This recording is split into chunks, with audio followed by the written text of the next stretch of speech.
put it. I'm about to make a point in a minute. Right. I put it on the shelf for a minute, and I made my bones with Gangster because everybody said Gangster, which is also a book that everybody said there was no market. Which is your first book? Yeah. Okay. So I made my bones with it, and like the sci-fi stuff was like in 1995, and just recently, like I have stuff out now under a pen name, the sci-fi stuff. Like people, the same shit I was trying to sell 10 or 15 years ago as this black dude from the hood, they wouldn't fuck with, but I sold 3 in 1 shot recently. You know what I mean? So it's like you don't have to limit yourself. How was that? Just to write the sci-fi in general? It was ill because like you gotta look at it like like I said, I've always been a reader. Like the first real novel I read was Fear of Flying. Right. I read that, and you know that's like one of those erotic ones. I read that. My cousin was babysitting me, and she gave me a book to shut me up, and I read Fear of Flying. Right. So it was at that point where I stopped reading Dr. Seuss and started reading novels. You know what I mean? So I've always read across the board, and I still do read across the board.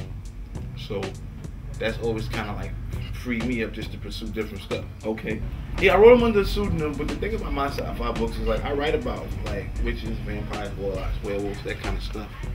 But it's like imagine if you had these same kind of things implemented in the projects.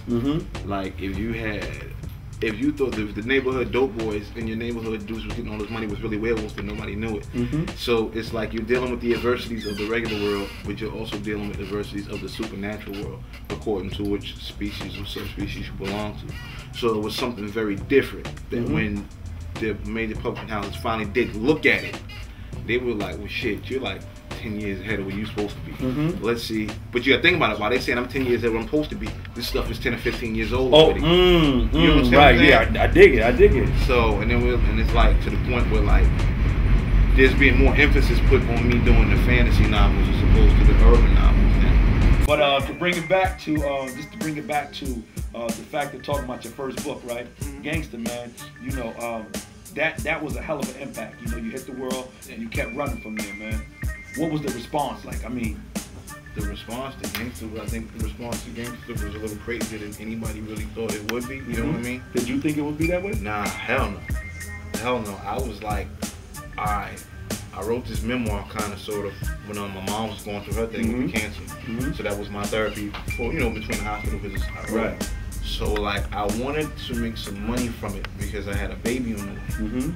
But I never thought or even had an inkling or a clue that I would be a writer or that Gangster would be hailed as a classic in the genre of anything. You know what I mean? So like when it hit, it was kind of like I think everybody involved with the project was like, oh shit. And you know, and kept going from there. What publishing company you were with? That was Triple Crown. That was early. It was the first book Triple Crown put out. Road Dogs came right after. Like immediately after, like when, alright, Gangster caught on and people were enjoying Gangster, they were saying it, they were like, alright, this is a hot book, but what else you got? What else can you do? Right. And I didn't really even want to write no more. I just did the one book, like. So it was like, you know, you read the little reviews and internet stuff, and you're like, well, fuck it, to spite people, I'm gonna put out a book. Road Dogs is like the suck my dick book. Excuse me.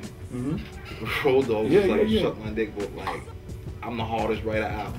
Hold that. No training. Right. And I'm looking and seeing, like, and the cover was looking crazy, so I was like, alright, well, this is maybe be the one that they'll say they ain't fucking with me. Right. But they were still fucking with me. Right. Well, but how was now this is your sophomore. This is your sophomore book now. Yeah, it's a sophomore jinx. Right. But I didn't care about the sophomore jinx when I was writing the book. I was just like, I wanted to just write an angry book about just some angry ass dudes because Gangster was kind of like a love story.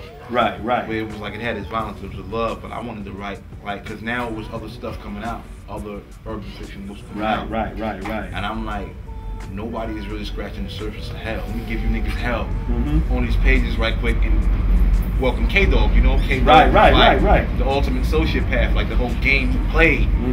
He was like the flip side of the coin. Right. People were like, oh, okay. Okay. But like, that was it after Road Dogs. There was no more. Like, I decided that I was going to stop doing it. You know, I want to help the consumer understand that, you know what, you know, it's all right to get an agent. You know what I mean? Some people feel, It all depends on where you're going to go with it, though. Right. Like, if you're going to go to a small publishing house or you're gonna stuff up, you really don't need an agent. It all depends on what you're doing. Okay, you know? okay. Like, for me to jump, because back then, like, the majors would not talk to you unsolicited. It's different in some cases now, but back then, like, you couldn't get a meeting with an editor because the editors are who buy who recommends the manuscripts to me. Right. You couldn't get a meeting or submit your shit to an editor back then. Like, you know, it wasn't like that.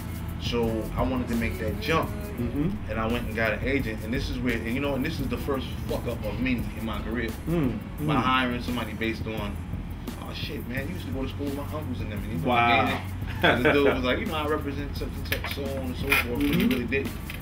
I was the first published author he had ever had, but I didn't know it. So he got with Triple Crown, and they decided that it was best if I gave the second book to Triple Crown, which was Road Dogs, which was originally supposed to go to St. Martin's. Okay. So after the first book, it was supposed to go somewhere else from there. But I don't regret it because it was a learning experience. Right. I gained more by staying in the trenches and not making that jump right.